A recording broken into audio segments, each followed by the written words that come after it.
technically the perpetrator's intention is to eliminate you, yet you still exist. And indeed, many women hid away from the public. You never saw them. We never heard about them. We never read about them. So they are literally invisible.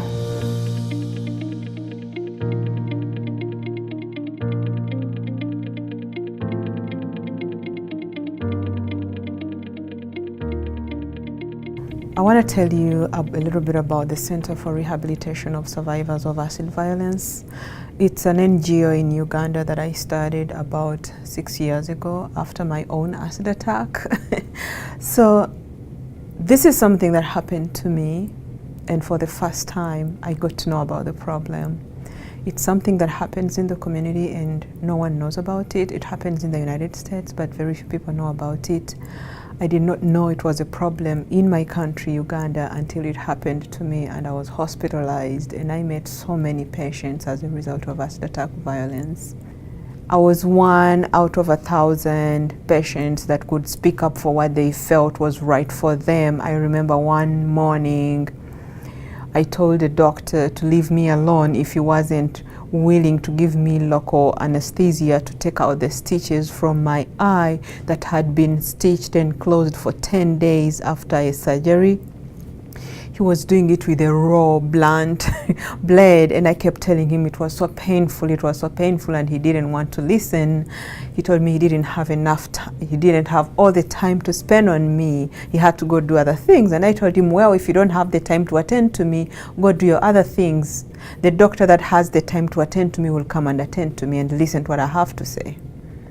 And I could see the awe on the nurses' faces, because the nurses felt that was the most disrespectful thing to do of a patient to the doctor. And I told them, I think I have the right to tell when I'm in pain and when I need attention to what I'm talking about. That's what drove me, my personal experience, trying to advocate for my own right to decision making, for my own right to choice, opened me up to advocate for others who I realize if I have a hard time being heard, yet I have a certain level of education, I have a certain level of, of expertise and exposure, I have a certain degree of networking and connection. What happens to a woman who does not have any level of education, does not have any exposure, has been oppressed from childhood, has gone through child labor, then child marriage, and all they know is to be a good wife? So, and thanks to the Millennium Development Goals, now the Sustainable Development Goals and the Women Emancipation Movement and era, it's coming in to actually stir up the spirit for women to stand up for activism.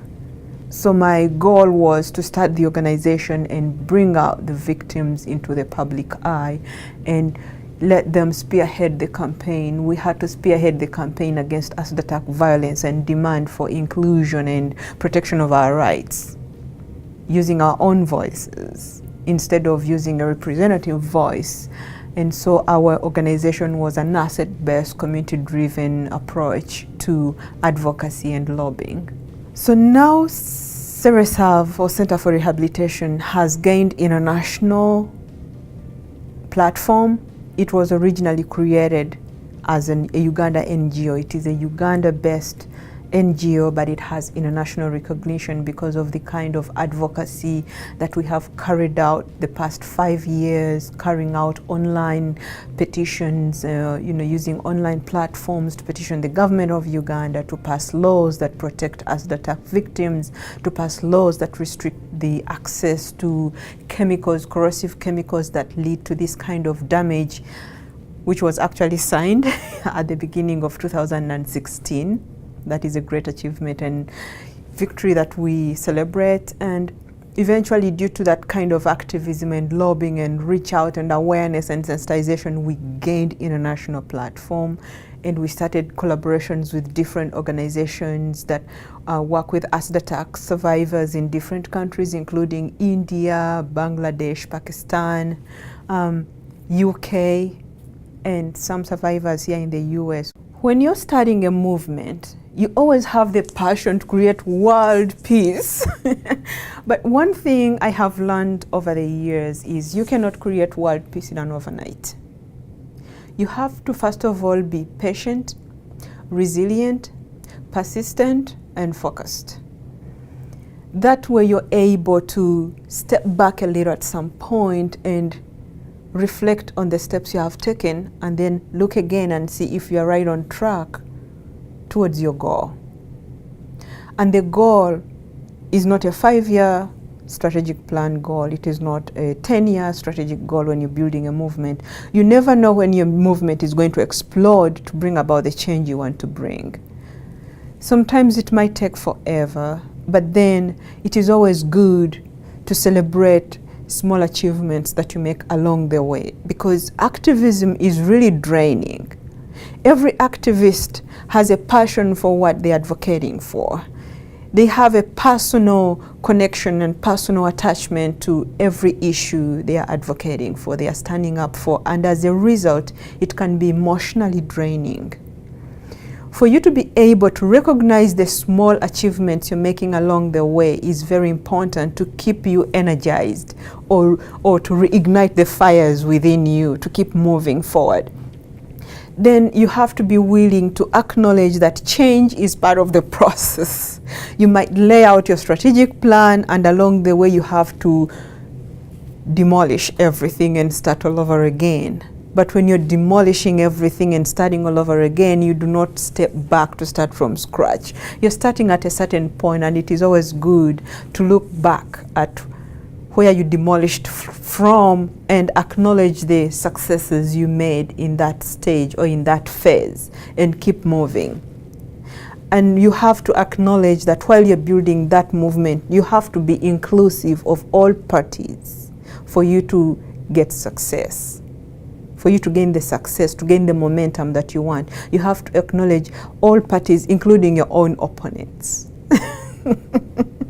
You have to be friendly even to your own opponents if you want to achieve your results, because at some point, your opponents may get your point and join you. One thing I want to say is becoming an advocate or becoming an activist does not happen in an overnight. It's something that is built over time through experience, through trials, through a series of events that happen over time, and then there is always a turning point when you say, this is it. I think I just have to, and you explode. So time came for me when I had to explode because of a series of events that I had gone through. Eventually you realize you will always feel uncomfortable. It does not mean that when a woman does not raise her voice, she's comfortable in her situation. Sometimes they are so oppressed, they do not know how to start. And once given the opportunity and the platform, they will open up and they will lead the campaigns